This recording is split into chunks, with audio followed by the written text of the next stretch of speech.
Vamos lá. Boa noite a todos, pessoal.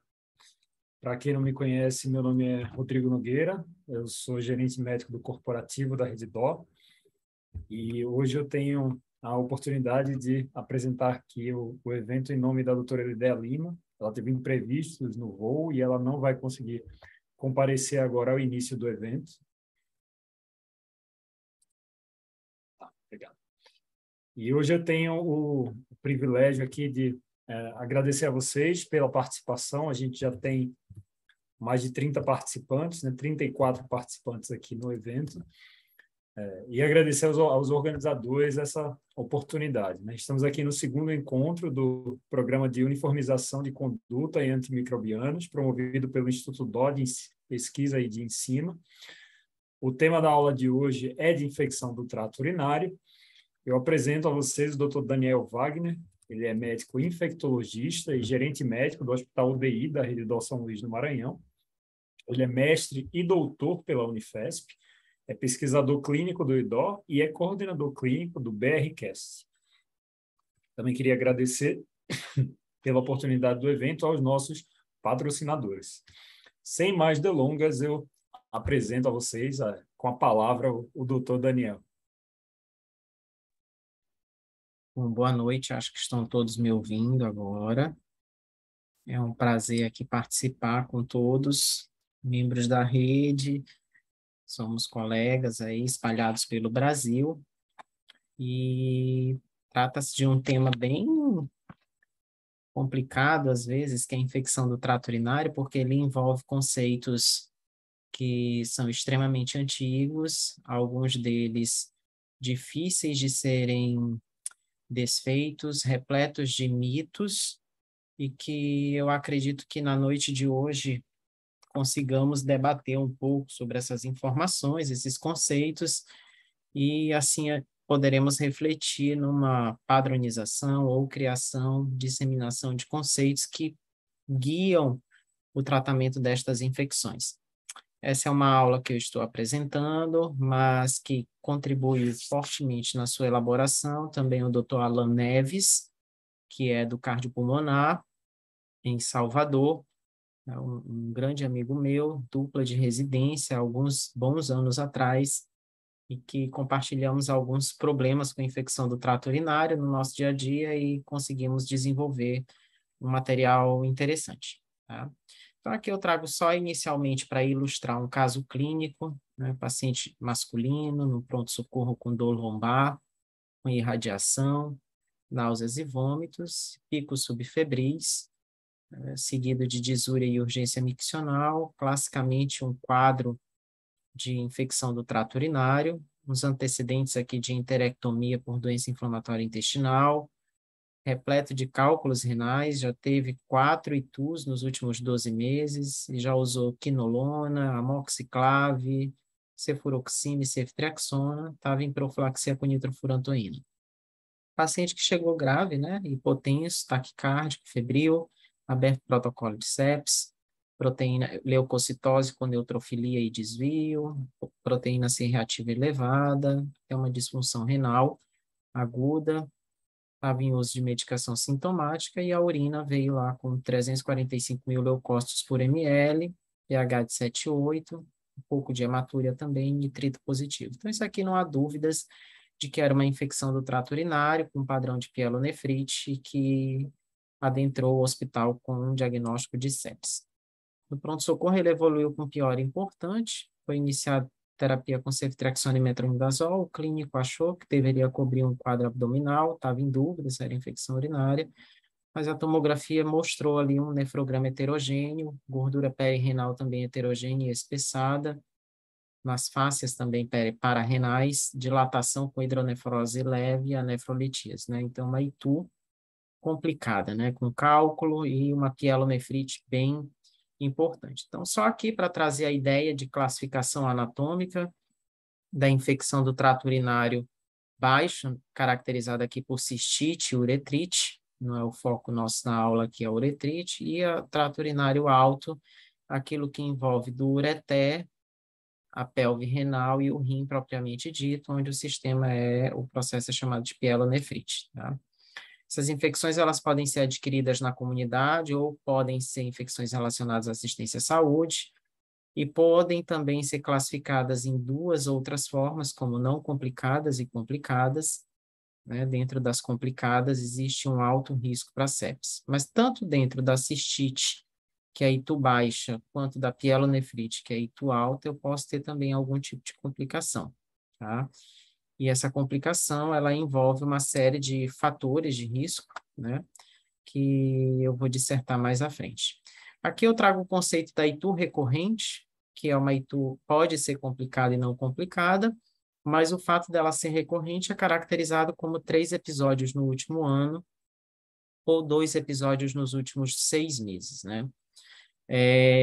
Uma pielonefrite de repetição geralmente sugere uma etiologia complicada. E os principais fatores de risco aqui, mais descritos em mulheres, são, né, para essas infecções recorrentes, vida sexual ativa, uso de espermicida, parceiro sexual novo, são fatores de risco clássicos na literatura, né? Histórico de ITU na infância, na idose pós-menopausada, incontinência urinária, vaginite atrófica, cistocele e a presença de um resíduo urinário, né, que é o pós-miccional, né, o pós-esvaziamento. Tá? Diagnóstico, na maioria das vezes, é feito só por urocultura, quadro clínico, obviamente, com a urocultura, mas existem casos atípicos de ITU recorrente, onde é necessária uma cistoscopia, uma imagem como um ultrassom tomo, fazendo diagnóstico diferencial aí com neoplasias, nefrolitíase, cistite intersticial ou obstruções do trato urinário. A ITU complicada, o primeiro era recorrente, aqui eu trago o conceito de ITU complicada, é aquele tipo de infecção urinária que torna o tratamento mais difícil de ser erradicado, né? E aí eu entro com algumas complicações, que são as comorbidades, como os imunossuprimidos, diabéticos, aqueles pacientes que têm anomalias anatômicas ou alterações funcionais, né? E os principais fatores associados são a obstrução do trato urinário, é o mais clássico, como a presença de cálculos, presença de corpo estranho, esvaziamento incompleto, uropatias, geralmente na infância, como refluxo vésico ureteral, né? A ITU em homem, por si só, ela já é considerada uma ITU complicada, embora esse conceito ele possa ser revisto em algum momento, mas gravidez, diabetes, imunodepressão e qualquer infecção do trato urinário relacionada a assistente de saúde, alguns artigos consideram como ITU complicada, né? Diagnósticos são os sintomas, sinais e sintomas clássicos e o isolamento do patógeno na urina. E aqui, só para a gente finalizar essas classificações, a ITU relacionada à sonda vesical de Demora, o catéter vesical de Demora. Esse catéter ele tem que estar presente por mais que 48 horas. A literatura norte-americana e europeia, embora isso aqui não seja condizente com o que nós temos no Brasil, nas comunidades latino-americanas, onde a principal causa de bacteremia associada ao cuidado da saúde, né, 20% das bacteremias na América do Norte e Europa são infecções do trato urinário, né, com uma mortalidade de 10% alta, né, e às vezes com alterações anatômicas e funcionais. O principal fator de risco aqui é a cateterização, lembrando que depois de praticamente 15 dias, né, em alguns artigos, 100% dos indivíduos que apresentam uma sonda vesical de Demora, eles têm colonização desse sistema, né? E aqui é um desenho esquemático clássico do sistema, onde eu tenho a sonda, né, a conexão entre o catéter e a bolsa de drenagem e a torneirinha de drenagem, tá?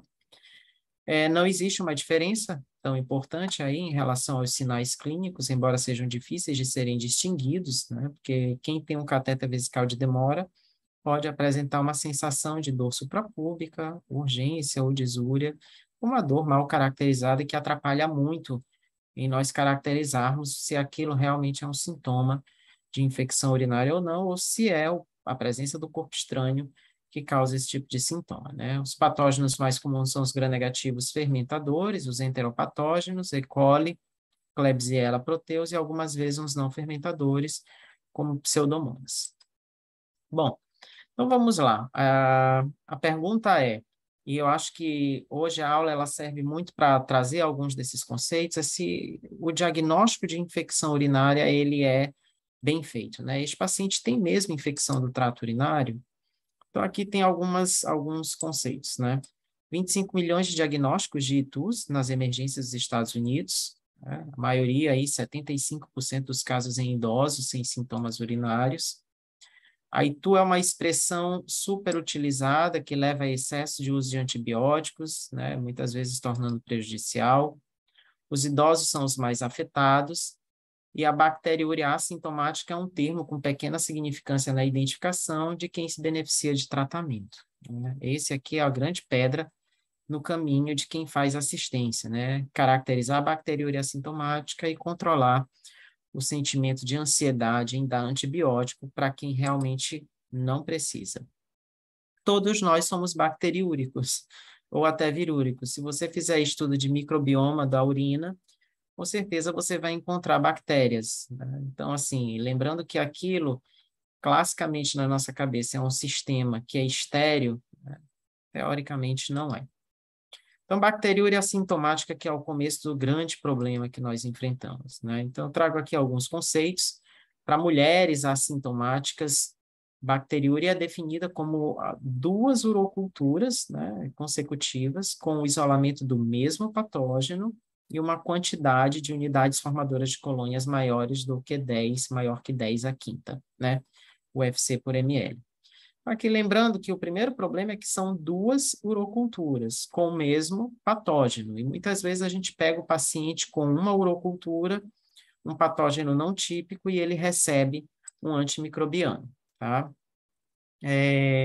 Existe esse conceito também para homem, quando existe somente uma urocultura, né, isolada também maior do que 10 a quinta, identifica no homem a bacteriúria, na mulher são duas, e uma urina cateterizada, proveniente de cateterização, né, uma urina simples, com uma espécie isolada maior do que 10 ao quadrado, maior do que 100, identifica uma bacteriúria em mulheres ou homens, né? Então, quando você não tem a urina de jato médio, e você faz a coleta por catéter, você tem um ponto de corte mais baixo. Mas o que define, na verdade, esse ponto de corte? 10 à quinta, 10 ao quadrado, a gente acaba decorando, levando esses conceitos, trazendo esses conceitos do início. Eu fico bem surpreso aqui com esse artigo de 1956, que traz a origem do ponto de corte de 10 à quinta, né? Que, para propósitos de vigilância, uma contagem maior do que 10 à quinta, né, foi designado arbitrariamente como um divisor entre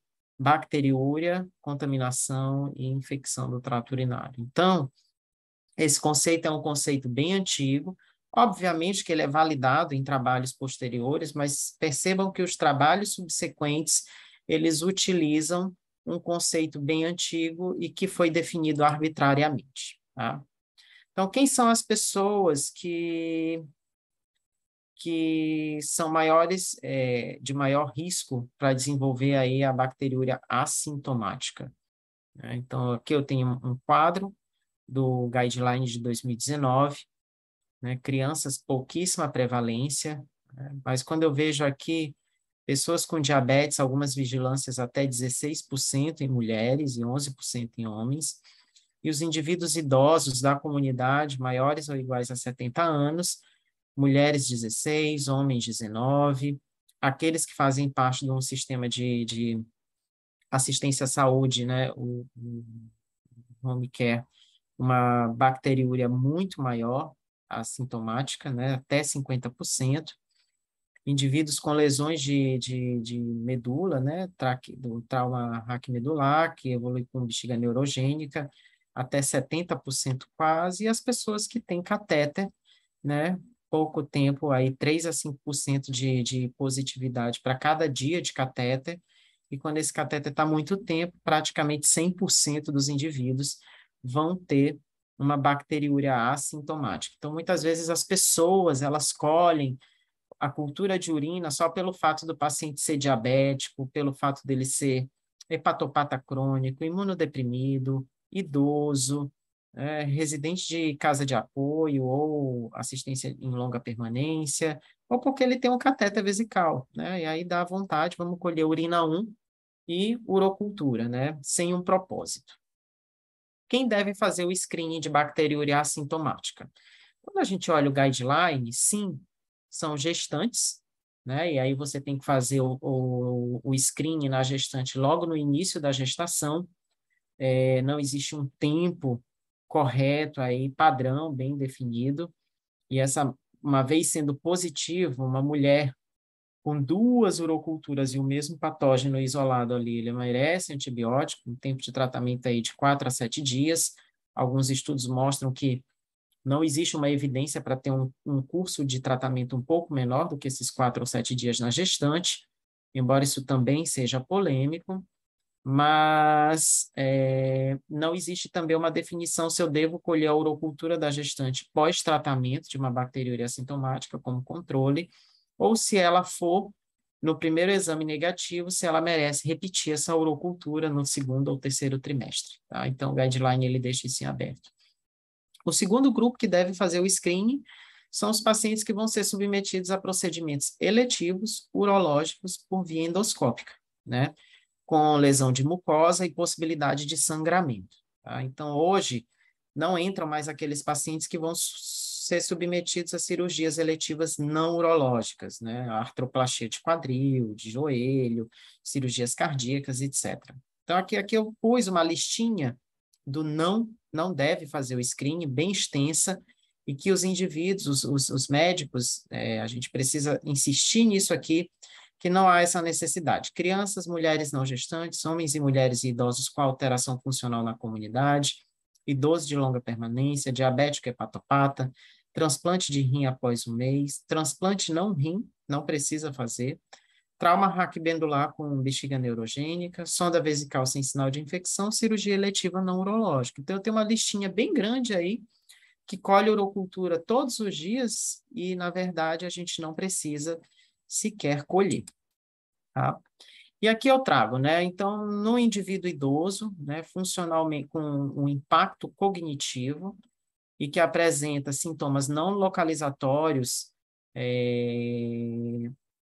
e que, portanto, possam levantar a hipótese de uma infecção, mas a gente não sabe o sítio, né? É necessário colher urocultura. Então, esse aqui eu grifei alguns textos do guideline, que são interessantes, né? Aqueles indivíduos idosos com alterações cognitivas, impacto cognitivo. Tem bacteriúria e delírio, que é um delírio, uma mudança aguda do estado mental e confusão, e sem sintoma geniturinário localizado ou outro sintoma sistêmico de infecção, como, por exemplo, febre ou instabilidade hemodinâmica. Esses indivíduos eles precisam ser apenas observados, não devem ser colhidos nem a urocultura e nem devem receber antimicrobiano. Né? Então, essa conduta, e é uma conduta baseada na literatura, evita evento adverso da terapia antimicrobiana, que são as infecções por Clostridium difficile, o aumento da resistência antimicrobiana e a toxicidade às drogas em indivíduos idosos, que muitas vezes usam quinolonas. Então, é extremamente comum o idoso chegar no pronto-socorro porque ele tem um quadro agudo, uma agudização, né, de um delírio, ele já tem um cognitivo comprometido por uma demência ou qualquer outro fator, e ele chega, né, com um delírio, esse paciente ele é submetido à coleta de urina 1 e urocultura e recebe antibiótico. Se ele não tem nenhum sintoma sistêmico de infecção, como febre e instabilidade hemodinâmica, ele pode ser observado 24, 48 horas antes de se fazer essa coleta. Tá? O segundo tópico que eu achei interessante, eu trouxe aqui, são os pacientes neutropênicos, onde aqui eu trago a ressalva da neutropenia grave de alto risco, indivíduos com menos que 100 neutrófilos, com uma duração maior ou igual a 7 dias, não existe uma recomendação a favor ou contra o screening de bacteriúria assintomática. Tá? O neutropênico leve ou neutropênico que não se enquadre nessa contagem menor ou igual a 100, ele não precisa dessa coleta também. É a neutropenia de alto risco, né? E não esquecer que esse indivíduo, quando ele tem algum sintoma ou um sinal de infecção, eu preciso do início imediato de antimicrobiano, mas a gente não sabe na literatura mesmo com que frequência uma bacteriúria assintomática nesse neutropênico grave progride para uma ITU sintomática, e, portanto, o guideline ele ainda não faz uma recomendação a favor ou contra. Aqui eu trago a questão do manejo, a questão da cirurgia, né? Os indivíduos que tem bacteriúria assintomática e serão submetidos a um procedimento urológico. Sugere-se um curso muito curto de tratamento, 1 ou 2 doses, né, quando comparados a uma terapia prolongada. E lembrando que essa terapia antimicrobiana deve ser iniciada 30 a 60 minutos antes do procedimento. Então, isso aqui é bem surpresa, porque às vezes o paciente ele vai fazer uma cirurgia urológica, uma ressecção transuretral da próstata, e ele tem bacteriúria assintomática. Às vezes esse paciente ele é internado, ele recebe antibiótico 5 ou 7 dias para ser submetido ao procedimento cirúrgico. Na verdade, a recomendação é um período muito curto de tratamento, que significa, no máximo, até 2 doses, e aí você faz o procedimento, tá?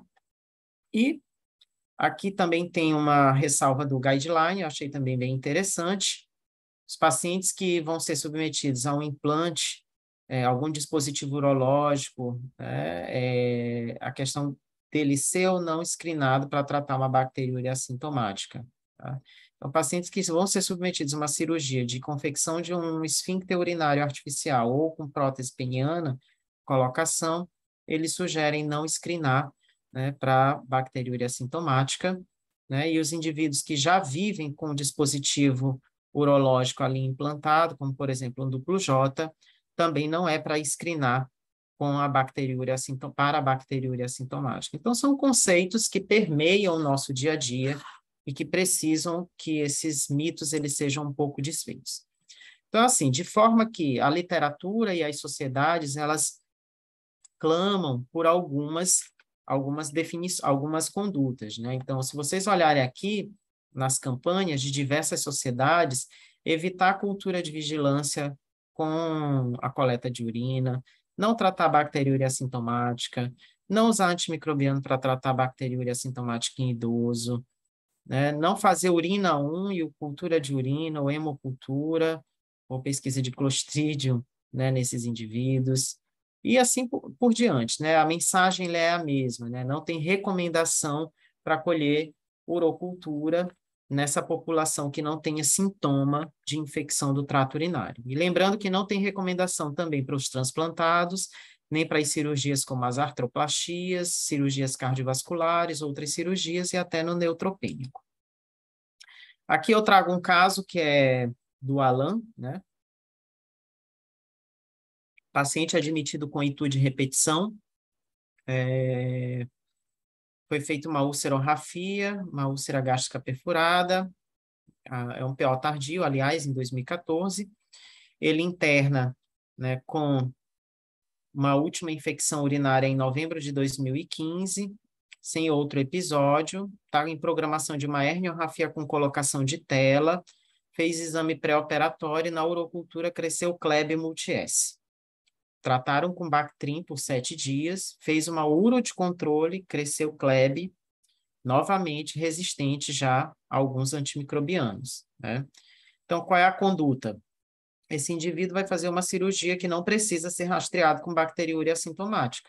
Então, é bacteriúria assintomática, em programação de herniorrafia de tela, sem programação de cirurgia do trato urinário que envolva lesão de mucosa e sangramento, não tem indicação de tratamento da bacteriúria, né? E esse paciente pode ser operado sem esse tratamento, tá? Aqui eu trago aí nós partimos para um outro cenário, né? O sumário de urina, né, infeccioso, que os médicos preferem utilizar alguns termos. Esse é um sumário de urina infeccioso, é um sumário de urina sujo. A urina 1 do meu paciente tem muitas cruzes de bactérias e tem nitrito positivo. Então, o que eu tenho a dizer a respeito disso, né? Sintomas urinários mais piúria ou nitrito positivo e urocultura positiva é infecção do trato urinário. Eu tenho sintoma urinário, né? Mas se eu não tenho sintoma urinário, mesmo com urocultura positiva e um sumário de urina normal, aí é o conceito de bacteriúria assintomática. Não requer tratamento na quase totalidade dos casos. E às vezes você diz, nossa, eu não tenho sintoma urinário, a urocultura é positiva, mas o sedimento urinário tem piúria e tem nitrito positivo. É uma infecção urinária que eu não peguei, né? Na verdade, isso continua sendo uma bacteriúria assintomática e não requer tratamento. Então, como vocês olham aqui, quem rege o diagnóstico de infecção urinária é o sintoma urinário, né? Então, piúria, como a gente vê às vezes no sumário de urina, né, não é suficiente para diagnosticar, né, infecção do trato urinário. Então, a piúria, a presença ou ausência de piúria, não diferencia, né, infecção urinária sintomática de bacteriúria assintomática, né? Muitas vezes a gente vê os médicos pedindo e vendo o sedimento urinário, caracterizando infecção urinária basicamente por aquele exame, né? Aqui lembrando, olha, a piúria, ela é comumente detectada em adultos, né, idosos. Não existe uma evidência que sugira que a presença da piúria esteja relacionado ao benefício de tratamento com antibiótico, né? Piúria acompanhada de bacteriúria não é indicação de tratamento com antimicrobiano. Eu preciso avaliar sintoma.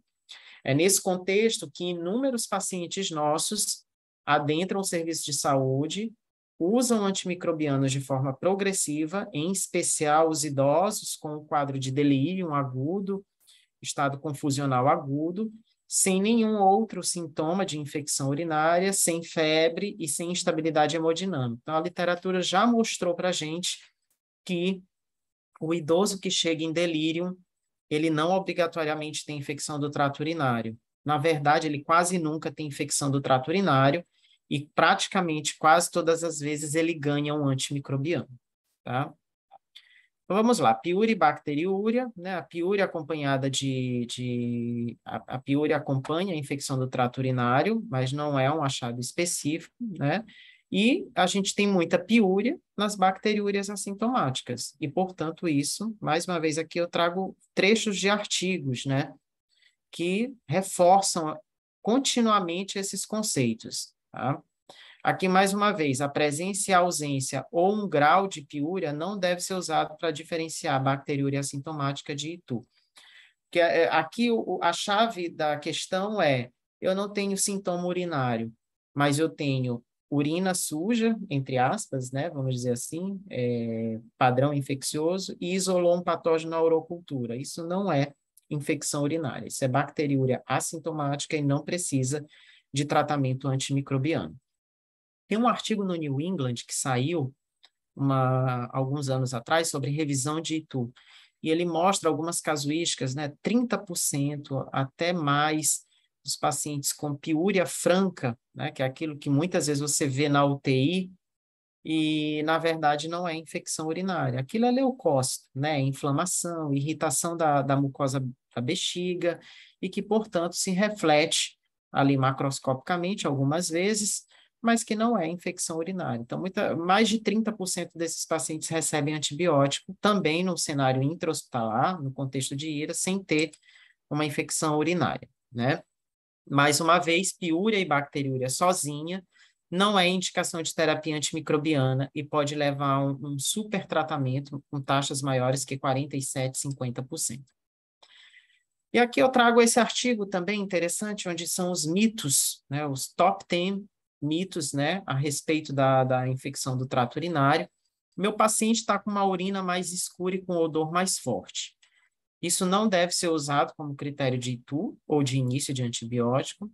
Tem um trabalho interessante que eu trouxe aqui, ele é até antigo, 100 mulheres foram testadas nestas condições acima, né, uma sensibilidade extremamente baixa da cor da urina e do odor, embora com uma especificidade alta, mas vejam que os valores preditivos positivos e negativos, né, variam aí de 40% a 80%. Então, nesse contexto atual de ITU, a cor da urina e o odor da urina, eles não devem ser levados em consideração como critérios diagnósticos. Então, vem aqui mais um caso clínico que o Alan me cedeu, né? Essa paciente esteve na unidade 29/9 em tratamento para ITU, saiu até com profilaxia, né? Acabou a profilaxia ontem, o paciente foi admitido neste dia aqui, estava usando medicação para dor articular, né? Que ela tinha um desgaste ósseo, uma artrodese, e ela estava apresentando diminuição da diurese espontânea. Veio com edema de membro inferior, a urina está com odor forte e quantidade diminuída. Estava com náuseas e inapetência, né? Então, isso foi a admissão. Sódio sérico lá estava baixinho, 112, no exame de urina que se rastreia porque ela está com odor forte, e na verdade não precisaria, mostra algumas alterações, numerosos piócitos, e essa paciente ganha antibiótico. E a pergunta é, ela tem infecção do trato urinário? Não, né? Aqui, mais uma vez, ela não tem infecção. Urina de odor fétido não é sintoma urinário, e ela, neste caso aqui, o Alan mostrou, não recebeu antimicrobiano durante a internação hospitalar. Outro mito, urina tipo 1 ou EAS, como alguns locais falam, que é o sedimento urinário, tem bactérias presentes, né? Isso pode representar apenas contaminação ou bacteriúria assintomática. A ITU não é um diagnóstico que é laboratorial, ele é sinal e sintoma, e a gente utiliza o laboratório como ajuda. As culturas quantitativas, elas não devem ser usadas para também tratar bacteriúria assintomática, tá? Então, esse é mais um outro conceito. Um outro mito, a amostra de urina em relação às células epiteliais escamosas, ela tem mais que 5 ou menos que 5, né? E ele vem com uma cultura positiva, né? Porque a cultura é positiva, independente da contagem de células escamosas do epitélio, eu vou considerar isso, né, como ITU e vou tratar. Então, a contagem de células, ela é basicamente para ver uma boa amostra. Lembra do escarro também, que tem esse mesmo perfil, né? Tantas células epiteliais, escamosas do trato respiratório, a urina é igual. Uma boa amostra tem que ter menos de 5 células por campo numa urina de jato médio. Se vier mais que isso, eu tenho que considerar uma recoleta, né? Um outro mito, meu paciente tem nitrito positivo, vou tratar ITU. O nitrito ele tem boa correlação com bacteriúria, mas lembrando mais uma vez, bacteriúria não significa ITU. Eu posso ter cultura positiva, com nitrito positivo, e não ter sintoma e não ter infecção do trato urinário. Existem alguns testes laboratoriais, como a esterase leucocitária, né, e a detecção do nitrito, que são utilizados para avaliar as infecções, mas isso tudo num contexto de sinal e sintoma, tá? Então, assim, ele descarta em grande parte as infecções em gestantes, idosos, pacientes que são acompanhados por medicina de família e pacientes urológicos, tem um valor preditivo negativo alto, tá? Mas lembrando que tanto esterase leucocitária e nitrito positivo tem uma sensibilidade menor que 50% e uma especificidade ali em torno dos 90%, mas é pouco sensível e um valor preditivo negativo que é até interessante, mas não é o melhor, tá? Então, assim, pausa para aquela nossa revisão. As bactérias causadoras de infecção urinária são as enterobactérias, E. coli, Kleb, Proteus, Providência, Serrácea, Morganella, o que você quiser, tá? Alguns não fermentadores, como Pseudomonas aeruginosa, todos reduzem nitrato a nitrito, e isso não significa necessariamente que eu tenha infecção do trato urinário, tá?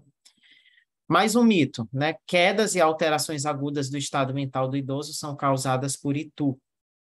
Eu já reforcei isso lá no começo. Paciente idoso com alteração aguda do estado mental, acompanhado de bacteriúria e piúria sem instabilidade clínica ou outros sinais de sintomas de ITU, eles podem ser observados de uma forma razoável por 24 ou 48 horas, enquanto você procura outra causa da confusão, que são alterações metabólicas, a hiponatremia ou qualquer outra coisa, intoxicação, toxicidade medicamentosa, polifarmácia que o idoso usa em casa, tá?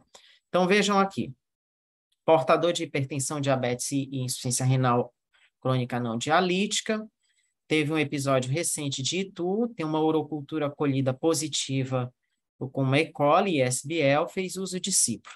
Aí ele veio na unidade de emergência com queda do estado geral e uma lipotímia, tinha diarreia nos últimos dias com fezes escurecidas, a tomo não tem alteração significativa de crânio, ultrassom de abdominal esteatose, né, grau 1, colecistectomizada, etc. Mas o que chama aqui a atenção é queda do estado geral e lipotímia. Então, o idoso, você já vai lá, ele está com delírio, está com infecção, colhe urina 1 e urocultura, dá antibiótico. Nesse caso aqui, o que foi feito? O Alan suspendeu o Tazocin, não tinha evidência de infecção em atividade, sumário de urina possui pouca especificidade para ITU, ainda mais no contexto desses pacientes, monitorar o quadro clínico após a suspensão do antimicrobiano. Basicamente isso, né? Sumário de urina colhido lá na entrada era aquele clássico, né? Pióstos e iniciado tazocin. Internou recentemente, usou cipro, vamos dar tazocin. Se não ganhar um carbapenem. Esse paciente tem infecção do trato urinário? Não, ele não tem, tá? Em resumo, sumário de urina infeccioso não existe. Piúria é extremamente frequente em pacientes com bacteriúria, isoladamente não é diagnóstico de ITU. Nitrito positivo significa apenas que a sua bexiga tem enterobactéria, e isoladamente não é diagnóstico de ITU. E mais uma vez, reforçando, sem sintomas urinários, independente de cultura positiva ou piúria ou nitrito positivo, esse paciente terá bacteriúria assintomática e não deve receber o tratamento na quase totalidade dos casos. Uma outra questão interessante, isso aqui é um alerta do Alan também, o uso racional de culturas no contexto do stewardship, né, onde o laboratório ele deve ser utilizado a nosso favor, mas a gente também não tem que abusar, né, porque a gente tem que melhorar a cultura de coleta de cultura, né? Então, assim, o clínico ele tem que ter um julgamento clínico melhor para avaliar e promover a coleta de culturas quando houver suspeita de infecção urinária. Quando você colhe demais urocultura, isso representa um impacto gigantesco para o laboratório. Algumas casuísticas mostram que mais da metade, de 50% da microbiologia em alguns laboratórios envolve a análise de urina, uroculturas, muitas vezes sem sentido. Então, isso representa gasto de dinheiro, sobrecarga ao laboratório de microbiologia, overdiagnóstico de ITU que não é ITU, e, finalmente, o uso de antimicrobianos com impacto na resistência bacteriana.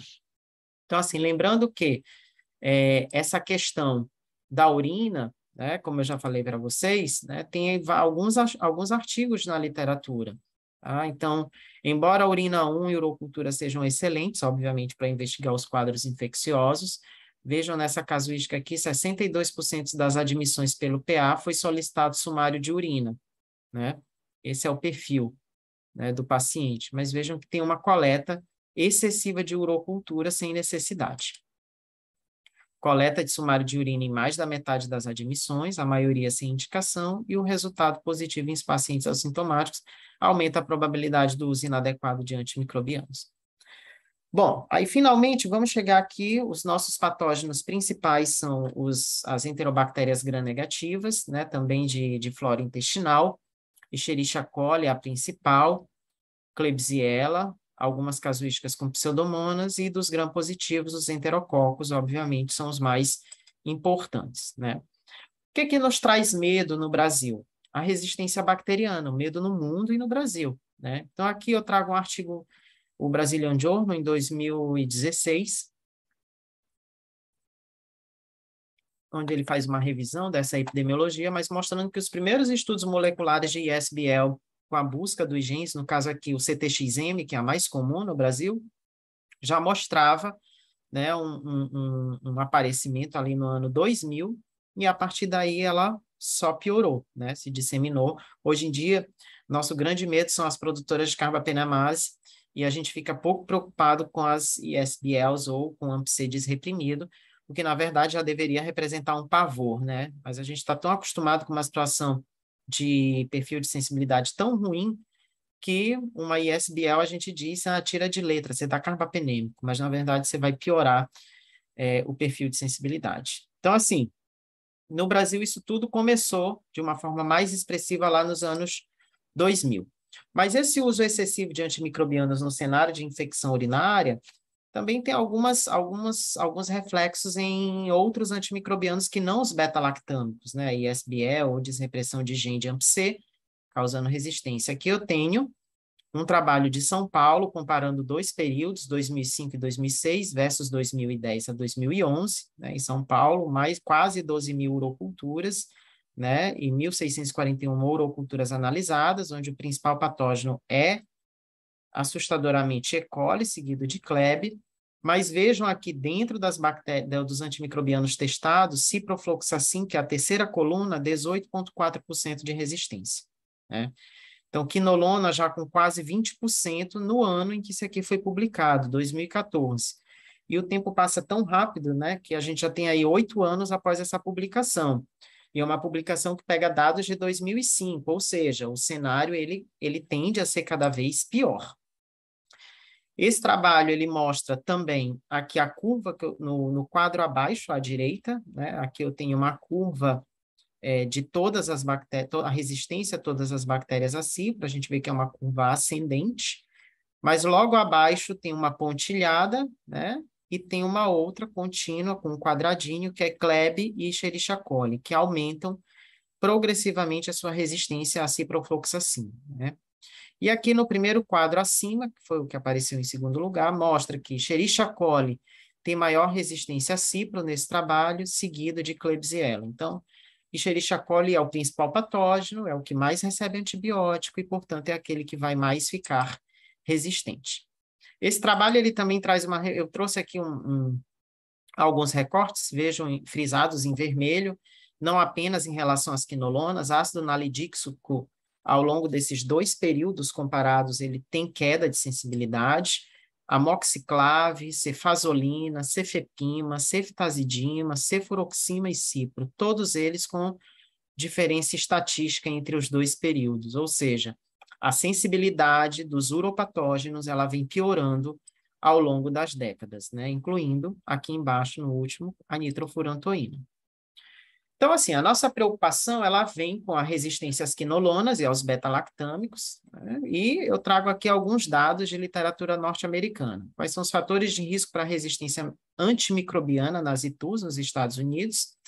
Essa é uma tabela interessante, onde eles avaliam o departamento de emergência norte-americano dos pacientes com pielonefrite complicada e não complicada, aguda, 2013, 2014, e eles olham os pacientes com resistência às drogas, né, o percentual. Então, vejam aqui que o percentual a sulfa é 36%, cefazolina 14%, cipro 12%.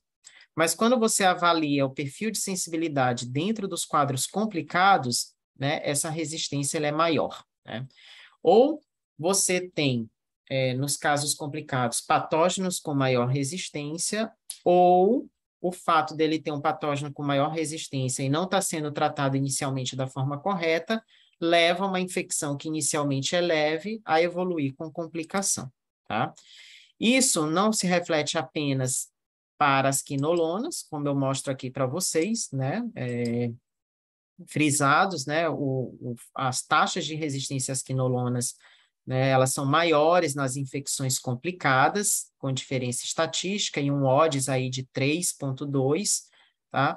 Mas também eu trago esse mesmo dado de complicação com as cefalosporinas, né? No caso de terceira geração, na maioria das vezes, cuja resistência traduz um perfil produtor de beta-lactamase de espectro estendido, né? Que são as ISBLs, né?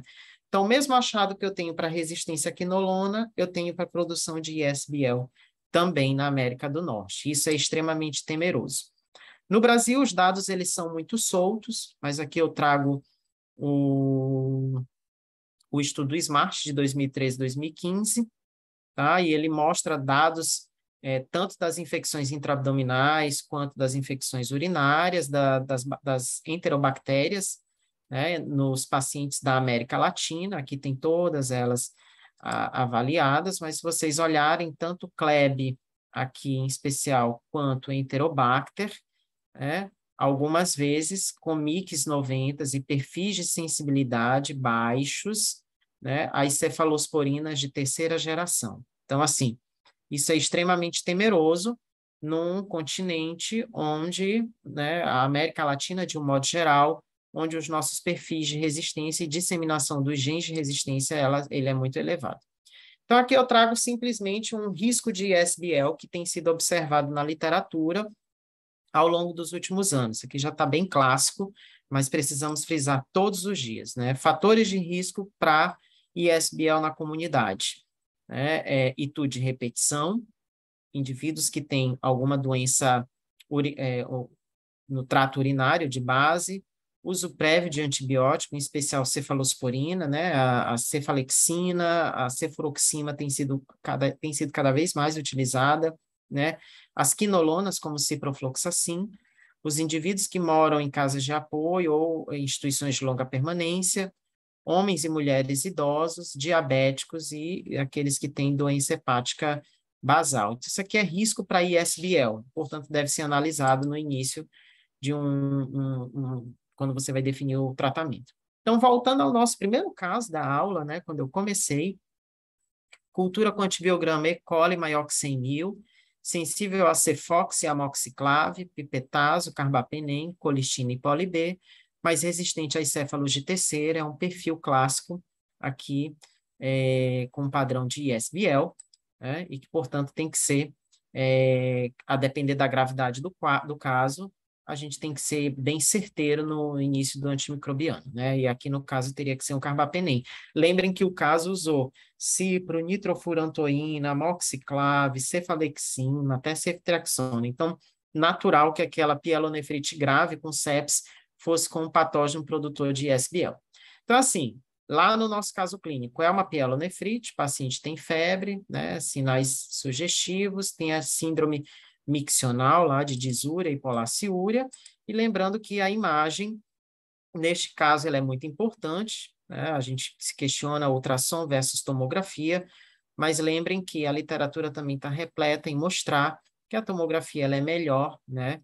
Porque ela traz uma visualização melhor de cálculo, cistos renais podem estar infectados, abscessos perirrenais, espessamento da face pararenal, nefrite focal, aquela alteração do nefrograma, que ele é heterogêneo na tomografia com a realização do contraste. Então, isso tudo é melhor visualizado com a tomografia e, portanto, deve ser um exame bem assertivo, bem solicitado quando um paciente adentra com pielonefrite. Então, o esquema de antibiótico ele não foi adequado, ele não foi adequado porque contemplou ceftriaxona, já que ele tinha risco de ISBL, e o metronidazol aqui não é cabível, porque não se tratava de um quadro abdominal intestinal, mas uma pielonefrite clássica, né?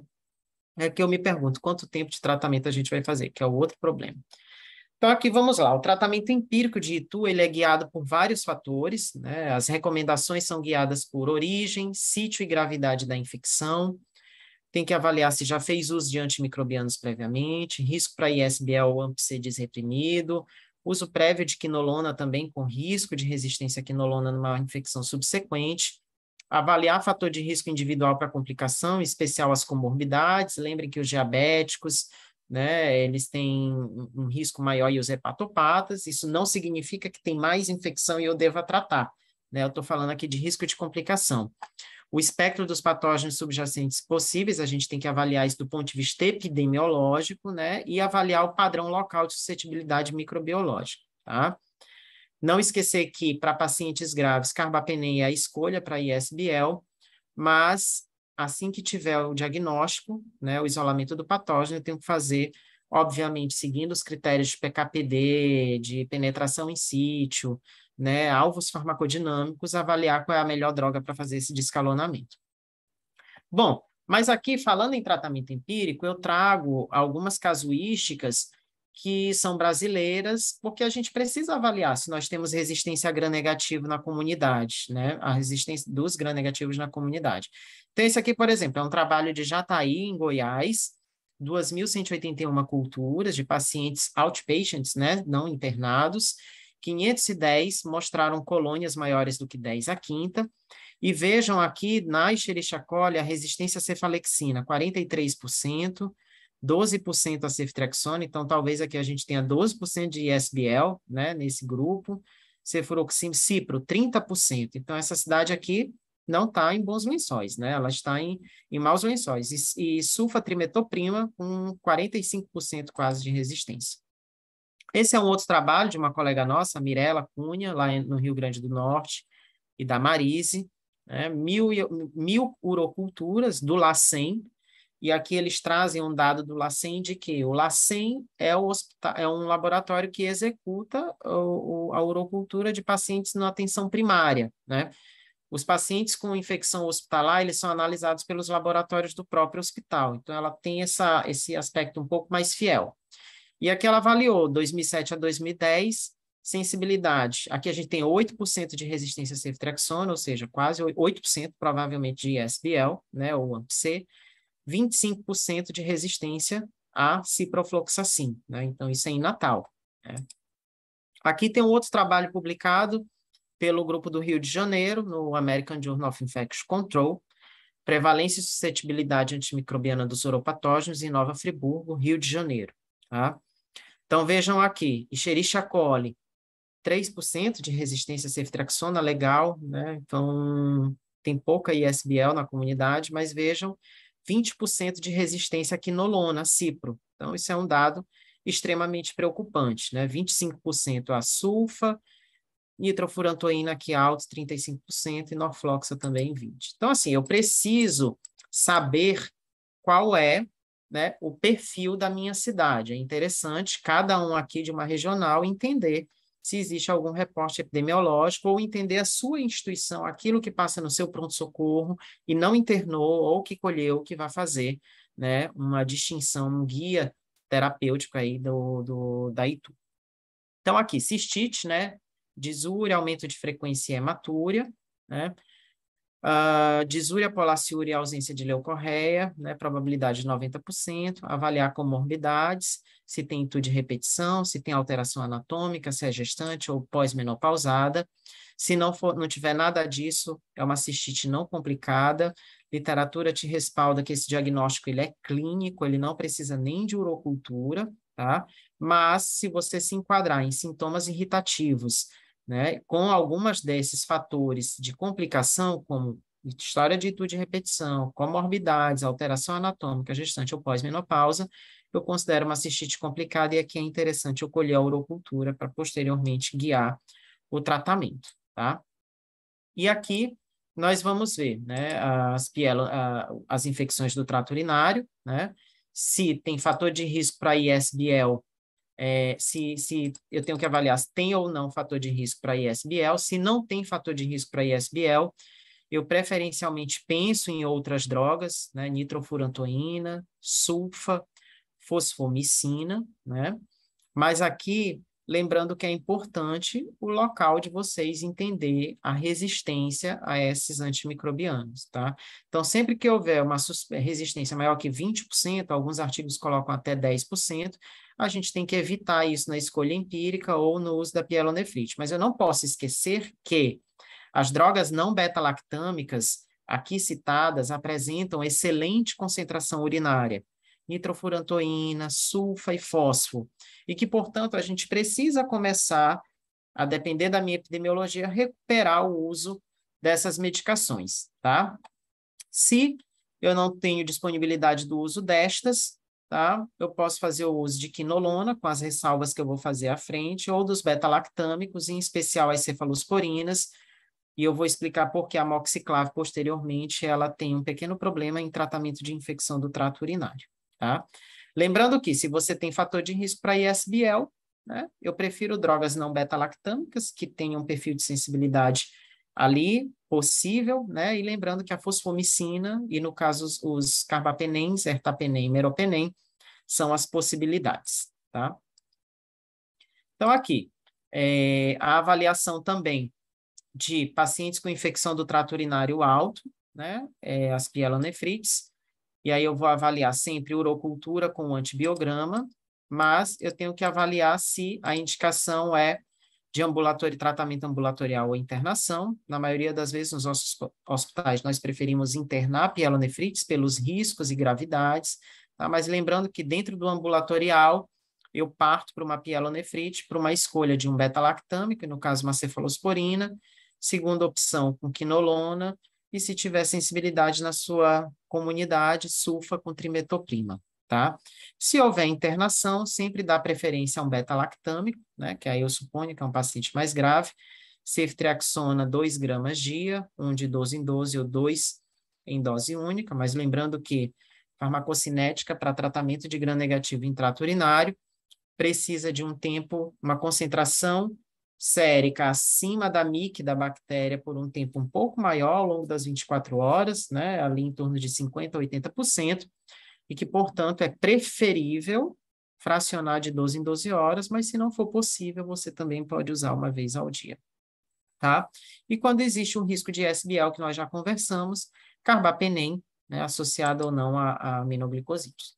Então, aqui eu vou trazer alguns quadros, resumos, né, caminhando aí um pouco para o nosso final, né, são guidelines das sociedades europeia, americana e outros artigos, né, onde eu trago aqui, né, o grau de recomendação e a força dessa recomendação, né, a força aqui strong e o grau de recomendação alto ou baixo, né.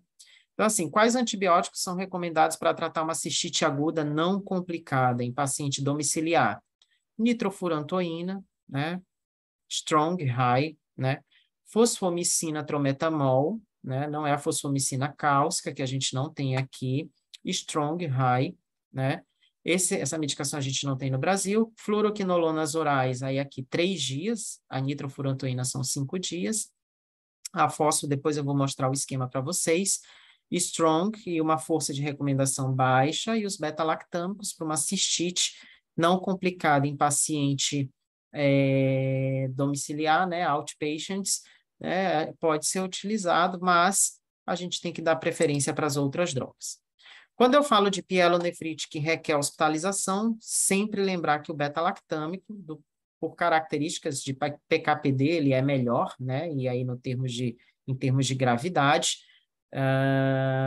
as cefalosporinas de terceira geração são as preferíveis neste cenário. Então, aqui mais uma vez, né, o guideline de urologia, de infecções urológicas deste ano, mostrando, né, cistite não complicada, outpatients, pacientes domiciliares, fosfomicina 1 dia, nitrofurantoína 5 dias, e as alternativas cefalosporinas por 3 dias, e a depender do perfil de resistência local, a sulfa, né, eu também posso utilizar sulfa com trimetoprina, tá? Aqui, né, a duração de tratamento das pielonefrites, né, quinolonas 5 a 7 dias, pielonefrite aguda não complicada, sem cálculo, sem abscesso, sem outro fator de complicação, mais uma vez, são 7 dias no máximo de tratamento, tá? Mas eu tenho as alternativas aqui com sulfa, caso exista sensibilidade, e aqui o tratamento das pielonefrites, outros esquemas sugeridos, né, em outro quadrinho, né, tanto as quinolonas, cefalosporinas, né, segunda linha de tratamento, que são as aminoglicosídeos e os inibidores de beta-lactamase, tá? Então, eu tenho uma possibilidade muito grande. Mas se vocês forem olhar nos guidelines, sempre tentar na cistite não complicada de paciente domiciliar, recuperar nitrofurantoína, sulfa e fósforo. A partir do momento que o paciente adquire uma gravidade um pouco maior, eu vou para um beta-lactâmico ou uma quinolona. Se ele estiver internado, então eu parto para um beta-lactâmico e avalio também um risco de ISBL, que aí vai definir mais, também um outro tipo de tratamento. Aqui eu trago algumas ressalvas de alguns antimicrobianos.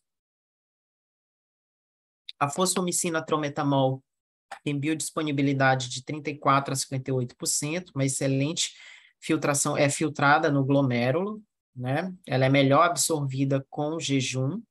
E aqui eu trago dose única de 3 gramas, faz um pico na urina em 4 horas, e essa droga ela é como se fizesse um depósito ali na superfície da bexiga, e ela fica em altas concentrações na mucosa por até 2 dias. Tá? Por isso que alguns trabalhos, alguns ensaios clínicos randomizados, eles trazem também a possibilidade de você fazer uma dose repetida de fósforo 48 a 72 horas após, e alguns outros ensaios ele até coloca 3 doses de fosfomicina. Mas lembrando que fósforo faz essa alta concentração por 2, 3 dias na bexiga e que, portanto, a dose única numa cistite ela pode ser suficiente, tá? Isso aqui é um resumo da fósforo, só para mostrar para vocês que existe ciência, tá? Tem diversas publicações aqui, trials clínicos randomizados, tá? De infecção do trato urinário baixo, comparando quinolona com fosfomicina, aqui na pós-menopausa, quinolona com fósforo também, aqui era fósforo single dose, aqui embaixo no verdinho 2 doses, aqui 3 doses no verdinho, 3 doses, 3 doses. Então, assim, tem respaldo na literatura para 1 a 3 doses, né? Sendo que essas doses elas podem ser espaçadas a cada 48 ou 72 horas. Então, quando você pergunta, você repete a fósforo? Olha, pode repetir, se você for repetir 2 ou 3 dias após, e nunca passar das 3 doses. Uma dose é suficiente, 2 doses também é interessante. Então, as infecções não complicadas do trato urinário é uma dose de 3 gramas, dose única, é um sachê, né? E quando eu tenho infecção complicada do trato urinário, como uma cistite complicada, talvez eu use uma dose superior àquilo que é aprovado, e aí 2 a 3 dias, num total de 3 doses, né? Que isso aqui é recomendado por vários autores, conforme eu mostrei na tabela anterior para vocês. O segundo dilema aqui são as quinolonas, eu vou passar mais rapidamente. As quinolonas, elas entraram num grande problema nos últimos anos por causa dos seus eventos tóxicos e também da resistência que ela surgiu ao longo dos anos pelo uso excessivo. Todo mundo ganha uma ciprofloxacina num pronto-socorro. Essa é a nossa listinha de quinolonas, né? Mas eu trouxe essa meta-análise aqui de ensaios clínicos randomizados, né, mostrando 39 estudos e destacando os eventos adversos das quinolonas, né? Então, vejam que numa meta-análise de 28 estudos, as quinolonas têm maior toxicidade para o sistema nervoso central e gastrointestinal quando comparada aos outros antimicrobianos, mas quando eu faço uma análise separada só de amoxiclavulanato versus quinolona, a amoxiclave tem evento adverso geral maior, né? Tanto geral quanto gastrointestinal, né? Que é a diarreia. Então, a amoxiclave traz muito evento adverso e não é uma boa escolha para o tratamento, né, dessas infecções urinárias em um grande cenário, porque eu tenho outras possibilidades terapêuticas, né? Esse é o perfil da meta-análise, né, com todas as quinolonas estudadas, diversos comparadores aqui, ela é bem heterogênea, e lembrando que dentro do cenário de quinolonas, toxicidade direta, neuropatia periférica, né, menor do que 1%, hipoestesia ou hiperestesia, tá? Sistema nervoso central até 2%, como ansiedade, inquietação e nervosismo. Um estudo mostra que existem eventos oculares, né, como descolamento de retina, que quinolona traz um evento aí até um odds de até 4,5 maior, tá? E outros, né, cardiovascular, glicose, artropatia e tendinopatia, tá? Para finalizar esse texto aí da quinolona e a comparação com a amoxiclave, eu trago esse estudo que foi publicado no JAMA há muito tempo, em 2005 já. Ele compara amoxiclave versus cipro para o tratamento de cistite não complicada em mulher. E vejam que eu tenho um perfil de sensibilidade aqui bem variável, né? 77% sensível a amoxiclave, 76% a cipro, é muito semelhante. Mas vejam nesse primeiro quadro de cima, onde eu avalio a proporção de persistência ou recorrência em ITU, né? 100 é a proporção livre, né? Então, você vê que a curva de cipro, ela fica mais acima que a amoxiclave. Então, assim, quem usa quinolona tem mais tempo livre de infecção recorrente ou permanência das colonizações do que quando comparada a amoxicilina com clavulanato. Mesmo avaliando o perfil de sensibilidade, mesmo avaliando com o perfil de resistência. E uma das justificativas do artigo, que foi bem interessante, é que a colonização vaginal nas mulheres por E. coli, ela não é resolvida com a amoxiclavulanato, né? Então, assim, cipro, ela erradica a coluna mais clarinha aqui, 2, 4, 6, 8 semanas, né? Até 8 semanas, cipro consegue erradicar a Escherichia coli, né, vaginal e que, portanto, faz a infecção lá recorrente do trato urinário, mas a amoxiclave não. Então, assim, sempre dá preferência para uma outra droga que não a amoxiclavulanato. E, finalmente, dentro do contexto das resistências, eu não vou trabalhar isso aqui de uma forma muito exaustiva, mas a gente tem que lembrar que existem problemas de PKPD e alvos farmacodinâmicos com antibióticos de amplo espectro. Aqui eu trago o exemplo da colistina e da polimixina. Todos nós estamos cercados desse dilema de que poli tem uma penetração muito precária no trato urinário, colistina é um pouquinho melhor, ou seja, menos pior, mas é bastante ruim, mas começaram a surgir alguns trabalhos na literatura, esse aqui é um deles, publicado em 2017, onde ele avalia a concentração de colistina na urina no tratamento de patógeno gram-negativo multidroga resistente, tá? Então, aqui só mostrando que a quantidade de colistina recuperada em urina, como colestimetato ou colistina mesmo, ela, ao final de 6 horas, tá? Ela foi pequena somente em um paciente, todos os outros pacientes ela teve uma recuperação ao final de 6 horas satisfatória, tá? E esse trabalho ele é interessante porque em todos esses casos a concentração de colistina na urina ela foi superior à MIC de Pseudomonas aeruginosa, né? Que era um trabalho de Pseudomonas. Então ela foi suficiente para tratar, né? Então a gente talvez esteja saindo aí de um campo escuro onde eu não sei nada de PK/PD de poli-B e colistina, e agora começam a surgir alguns estudos mostrando que essa concentração urinária ela talvez não seja tão ruim quanto a gente pensa, mas aqui em especial para colistina e não para poli-B. Finalmente, dentro dos gram-negativos multidroga resistentes, né, eu tenho novos antimicrobianos, ceftolozana tazobactam, cef-avibactam, azitrionam, avibactam, estamos ansiosos pela sua chegada para tratar as NDMs, né, e outros que talvez virão para o Brasil, como imipenem helibactam e meropenem varbobactam, tá bom? E o cefderocol, que a gente também está esperando para cineto, mas já adianto que não tem um perfil de sensibilidade muito favorável para as nossas bactérias latino-americanas. Então, aqui é só mostrando que ceftolozana tazobactam também é utilizada para tratar a infecção do trato urinário, e esse foi o estudo que validou a sua liberação em comparação com levofloxacin, né, em ITU complicada. Vejam que aqui eu tenho, né, sempre uma curva favorável a ceftolozana tazobactam, mostrando que é uma droga não inferior à levo, e a cef-avibactam também existem diversos estudos com diversos sítios, mas aqui em amarelinho eu trago o estudo de ITU complicada, incluindo pielonefrite aguda, de cef-avibactam versus doripenem, né, mostrando que ela é muito útil para esse tipo de tratamento, né, ambas com excelente penetração de trato urinário e utilizadas para o tratamento das multidrogas resistentes.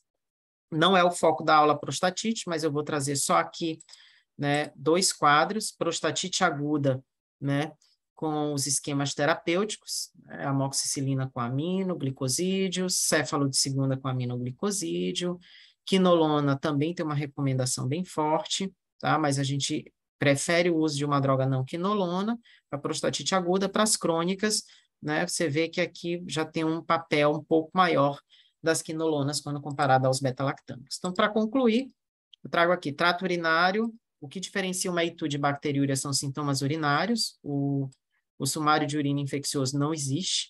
O uso racional do laboratório não tem mais espaço para reflexo medular. Chegou um voo rebaixado no PS, colhe urina 1, urocultura, sendo que ele tem um AVCH, sendo que ele tem uma alteração metabólica, né? E ele não tem febre nem está chocado, e eu posso aguardar, né, a listinha da reconciliação medicamentosa na farmácia para ver se não tem uma toxicidade, rebaixamento, o que quer que seja, antes de eu dar antibiótico, colher exame e dar antibiótico para ele, tá? Então, assim, o apropriado é investigar e tratar, né? O inapropriado é não investigar e não tratar, né?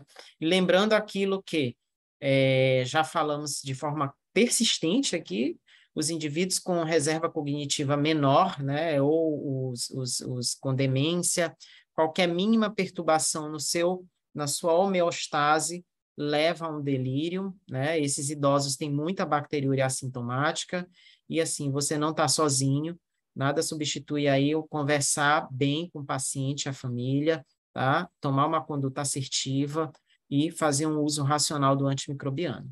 E, para a gente finalizar, que é o último slide, prometo, temos que conhecer a epidemiologia local. Se a sua cidade não tem como dizer isso, faça no seu hospital, pegue todas as uroculturas que colheram em pronto-socorro, e que é um outro dilema que necessariamente não precisa colher, né? Vamos tentar resgatar nitrofurantoína, sulfa e fósforo para as cistites não complicadas, cumprir tempo de tratamento de cistite, fósforo dose única, 3 dias com alguns outros antimicrobianos, avaliar a ISBL na comunidade, né, e o indivíduo com ISBL mais grave, uma pielonefrite, pensar no beta-lactâmico, pensar que o tempo de tratamento de pielonefrite não complicada não são 14 dias, são 7 dias, e aí você pode avaliar e estender para 10, se isso está em guideline, e lembrando que as drogas para os agentes MDRs, a gente está num beco sem saída, as clássicas disponíveis no sistema têm uma penetração urinária ruim, Polimixina tem baixa penetração, colistina também, embora eu tenha mostrado um artigo melhor, TIG também não penetra, cloranfenicol, quando a gente está desesperado, não é utilizado, tetraciclinas e etc., né? Mas a gente tem novos antimicrobianos que devem ter o seu uso feito de forma racional, tá bom? Então, bom, eu vou ficar por aqui, eu agradeço a atenção de todos e fico disponível para o debate, né? Para quem tiver dúvida. E é isso. Daniel, muito obrigado pela aula. Foi uma super aula, né? Uma revisão extensa, completa, em um tema que é difícil, é controverso.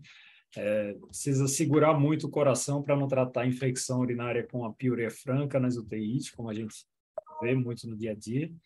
Eu vou abrir com 3 perguntas. A gente tem aqui a primeira pergunta do Humberto Feitosa. Ele pergunta se o cateterismo vesical intermitente é menos danoso do que a sonda de demora no ponto de vista infeccioso e qual a sua Sim, opinião a respeito disso? sim, isso é até fácil de responder para quem trabalha com controle de infecção, infectologia clínica, em especial os clínicos, né? A gente sabe que a sonda vesical de demora, com uma técnica bem feita, né? Com toda a técnica asséptica e etc., ela diminui o risco de infecção, né, no paciente. Ao contrário do que, às vezes, muitos cirurgiões tentam fazer, que é manter o paciente com a sonda vesical de demora, mandar para casa, e quando ele volta, 7, 14 dias depois, ele volta em urosepsis, né? Mas não esquecer que eu acho que talvez o melhor comentário para a sua pergunta é: se eu vou fazer vou passar uma sonda vesical intermitente, eu tenho que ter a técnica adequada, né? Esse paciente ele tem que ser treinado, se ele faz o autocateterismo, eu trabalho com transplante, tem muito uropata, então a gente frequentemente precisa retreinar esses pacientes. Se você faz tudo certinho, esse risco é menor, né? Se você põe sonda vesical de demora, é aquilo que eu falei. 10, 14 dias depois, está todo mundo colonizado com risco de fazer também infecção, tá bom? Ótimo. A Nancy Silva parabeniza pela excelente aula e pergunta o que você recomenda de profilaxia para uma mulher jovem com cistite de repetição.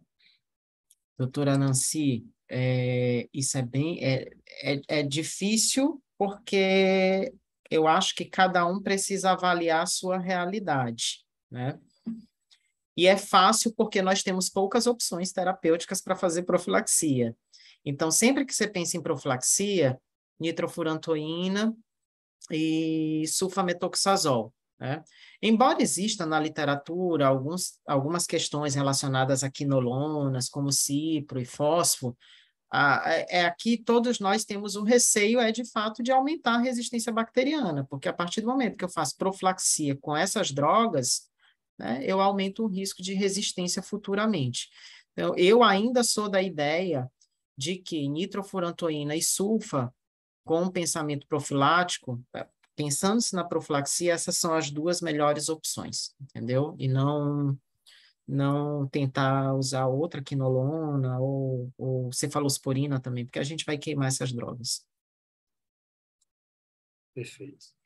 Eu queria aproveitar uma pergunta, Daniel. Queria te perguntar, na verdade, nessas situações de cistite de repetição, qual que é a rota de SADT, né? O que é que a gente recomenda de rotina, ou se tem algum guideline que você gosta de usar para investigar esses pacientes e qual a periodicidade também de exames que a gente repetiria? Olha, e tudo de repetição é um dilema para a gente, né? Porque a gente trabalha com 300 outros profissionais. Então, assim, na mulher, avaliar a ginecologia é extremamente importante, né? Porque isso acontece principalmente à medida que você vai ficando idoso. Então, você tem que avaliar com o ginecologista tônus muscular, né? A presença a mucosa atrófica da vagina, a própria uretra com fissuras, a implantação baixa da bexiga, né? A presença de resíduo miccional. São 2 profissionais que eu sempre peço avaliação, gineco e uro, né? E aí, depois que a gente avalia todo o perfil ginecológico e todo o perfil urológico, e aí o urologista vai ver, até na última hipótese, precisa de um estudo urodinâmico, às vezes uma simples ultrassonografia com pesquisa de resíduo, ela já te ajuda muito, né? Que aí você tem medicação que relaxa, que comprime, que ajuda. Mas a urodinâmica, em geral, é o último passo, né? As pessoas às vezes também tentam queimar, colocar a urodinâmica muito na frente. Mas a avaliação ginecológica e urológica, elas são extremamente importantes para a mulher com infecção urinária de repetição e à medida que ela vai se tornando mais idosa, né? Então, você pensando aí em SADT, o nosso fluxo ele precisaria ser esse, tá? Que são duas especialidades que precisamos investir. Claro. E em relação à urodinâmica, como é que é a sua percepção dos relatórios de urodinâmica, de padronização de exame? Eu não sei se você chega a receber ou avaliar diretamente os relatórios de urodinâmica, mas a gente vê uma certa heterogeneidade aí nos laudos Sim. de exames, né? Isso eu não sei te responder, né? A gente, até porque eu acho que cada setor não, eu tenho a impressão de que não existe uma padronização de laudo, né, na nossa rede. Então, talvez é algo que a gente precise avaliar. Alguns hospitais da rede têm equipes terceirizados, são quase todos, mas assim, empresas com seus próprios materiais que fazem esse tipo de procedimento, laudam e enviam para os nossos hospitais. São as clínicas parceiras, né?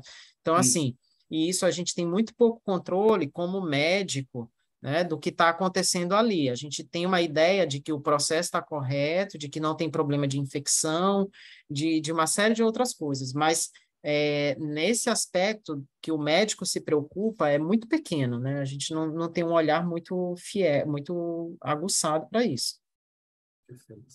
A gente tem mais um comentário. A Roberta Chiavon Nogueira parabeniza pela revisão maravilhosa. Ela disse que a missão é estimular os médicos da porta administrando antibióticos de simples e barato, como a fósforo e em tempo curto.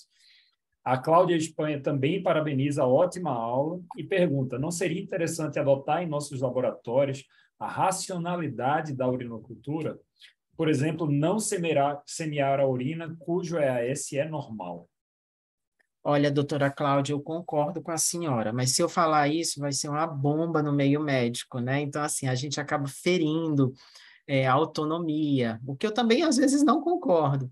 Eu acho que o nosso papel educativo ele tem que ser maior, né, de início. A partir do momento em que o nosso papel educativo ele não consegue resolver este problema, porque um grupo ele é mais um extremista, vamos dizer assim, e não aceita as recomendações, que são as boas práticas médicas, né, a boa medicina, aí a gente pode entrar numa conduta também um pouco mais extremista, né?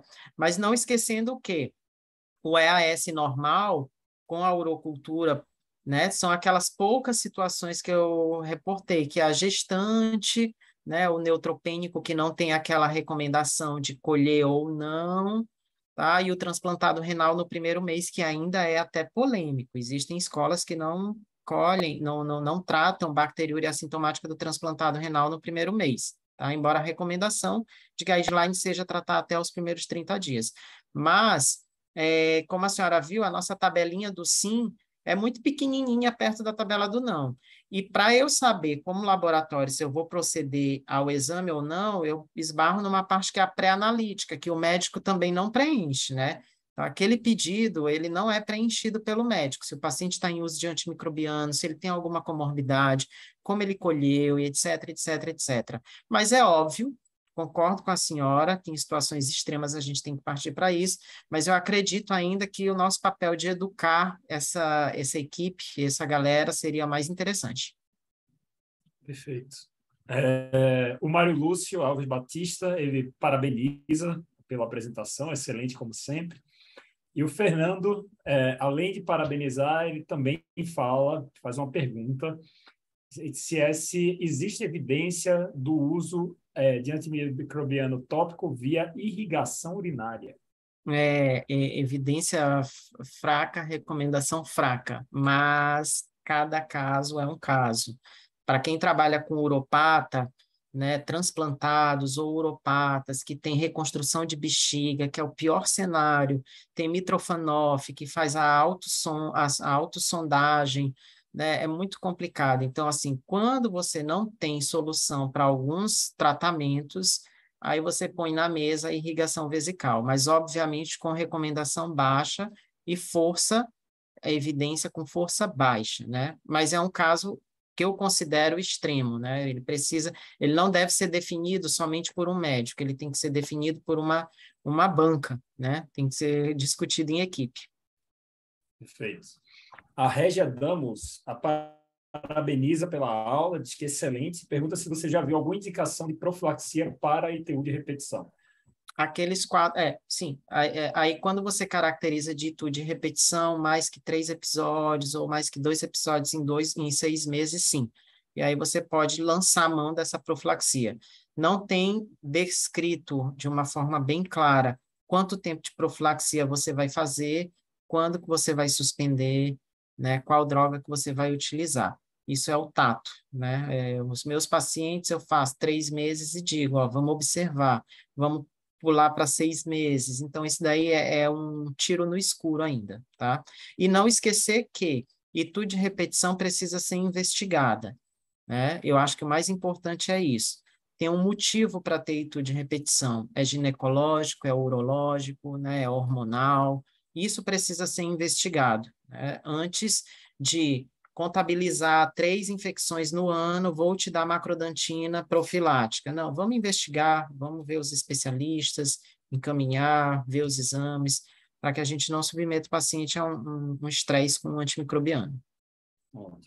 E eu queria só te fazer mais uma pergunta, Daniel, e aí é quase uma curiosidade, porque não é da minha prática clínica, mas paciente de UTI sedado, entubado, e aí aparece com a velha piúria na sonda vesical, né? Aparece alguém fez uma urocultura, deu uma urocultura positiva, o paciente não fez febre, mas a gente sabe que paciente do UTI pode ter taquicardia, pode ter algum outro sinal clínico de estresse, né? E aí, nesses casos, o que é que a gente faz quando a gente não tem o sintoma clínico na mão?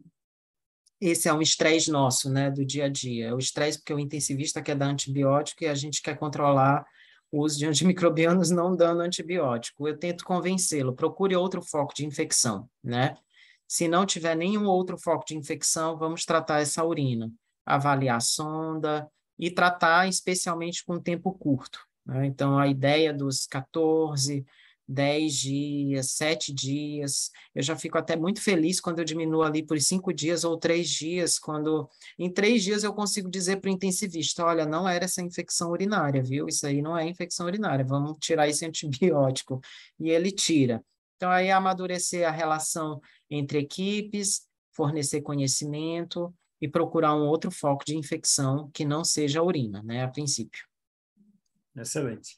E eu acho que, para finalizar, a gente já está quase na hora, a Lene Mary faz uma pergunta. Ela gostaria, primeiramente, de agradecer a oportunidade, gostaria de perguntar se um paciente com cistite e em uso de sonda vesical de demora, se ele inicia o tratamento com profilaxia ou se já entraria com antibiótico. Ó, Espero que tenha sido lembrando, se ele engraçado. tem cistite, né, a gente não vai fazer profilático. Você vai tratar a infecção, tá? Então, ele tem sintoma, sinal e sintoma de cistite, ou seja, doença, tá? Em relação, o que eu acho que você poderia ter dúvida, Leni, é se você poderia aguardar ou não a urocultura. E aí é o teu status clínico que vai dizer, o teu laboratório. Meu laboratório libera em 2 dias se a urocultura é negativa ou positiva. Meu laboratório tem mal de TOF, então se crescer uma colônia, eu consigo identificar em poucos minutos, tá? Então, assim, não é profilático, realmente é terapêutico, e o que vai definir se você vai começar ou não antibiótico é a estabilidade clínica do paciente. Perfeito, Daniel. Acho que com isso a gente encerra a rodada de perguntas. Agradeço demais a sua presença aqui. Foi uma aula fantástica. E eu queria também agradecer. A doutora Lideia chegou aqui, ela está em trânsito, né? A gente Tá ali consegue no Boa escuro. noite. perrengue da doutora Lideia. Boa noite. Oi, doutora. Obrigada, boa noite. Rodrigo, acompanhei, na verdade, mas eu estou em trânsito, meu voo atrasou, gente. Parabéns, Daniel. Acho que excelente aula, fez realmente uma super revisão, com todo mundo aí estava te parabenizando. E acho que dá para a gente tirar daí, sim, uma rotina, né, e uma padronização, que é o nosso objetivo. Eu vi que perguntaram aí se a aula ia ficar disponível ou não. Nós estamos gravando a aula, eu acho que depois a gente tem que ver como fazer essa disponibilização, sim, profissionais da rede. Vamos conversar com o Idom e ver como é que a gente pode disponibilizar ele. Obrigada, Daniel. Obrigada, Rodrigo, por me substituir aí. Infelizmente, não consegui chegar a tempo. Passo a bola para você, Rodrigo. Obrigado. Obrigado, doutor. Obrigado, Daniel. Então, pessoal, só queria lembrar vocês, aos nossos participantes, agradecer a todos imensamente pela presença. Esse evento foi muito, muito bom e ainda não acabou, tá? Então, queria lembrar vocês que no dia 15 de setembro de 2022, no mesmo horário, das 7 às 8h30, nós vamos ter o Dr. Carlos Kiefer, da rede, falando de infecção em sítio cirúrgico. Conto desde já com a presença de todos e façam a gentileza também de divulgar isso. Acho que a rede da gente é enorme, esses encontros são muito enriquecedores e a gente está tendo a oportunidade única de ampliar aí nossos conhecimentos e fomentar discussões que são essenciais do ponto de vista de qualidade e segurança do paciente e muito relevantes na nossa prática diária, né? Agradecer também ao IDO novamente, aos patrocinadores do evento e vejo todos vocês no dia 15 de setembro. Perfeito. Obrigado, gente. Boa noite. Até o próximo evento. Boa noite. Obrigada. Boa noite.